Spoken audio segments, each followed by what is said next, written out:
Laupäeva õhtul värvisime vanaisaga muna. Sidusime neile sibulakoored niidiga ümber ja panime keevasse vette. Pärast, kui munad olid jahtunud, lõikasime niidid lahti ja koorte alt tulid ilusad kollased ja oranžid munad välja. Vanaisa näitas mulle veel, et punapeidiga koos keetes saab purpurpunased munad, aga punane kapsas muudab munad hoopis helesiniseks. Mõndadele munadele joonistasin vildikaga peale lilli ja inimesi. Teistele kleepisin sädelevaid tähekesi ja mummusid. Värvitud munad ladusime ettevaatlikult punutud korvi, kuhu ema oli nädal tagasi muru külvanud. Korvi sanga ümber sidusin punase lindi.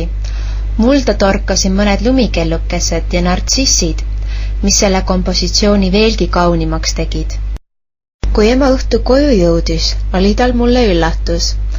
Uus kleit paljude kollaste ja heleroheliste satsidega ning kübar, millega ma saan homme lihavõtteparaadil kõige ilusama kübara konkursil osaleda. Pühapäeva hommikul oli väga soe ja päikeseline. Olin just parajasti korraks aeda lipsemas, et kübara tarvis mõned lilled noppida, kui märkasin, et munakorv oli laua pealt kadunud. Kas tõesti olid lihavõtte jänesed selle pihta pannud? Ema köttis aias hommikusöögilauda, aga tema ka ei teadnud, kuhu korv on saanud. Otsisin siit ja sealt, kuni selle viimaks nartsissipeenrast leidsin.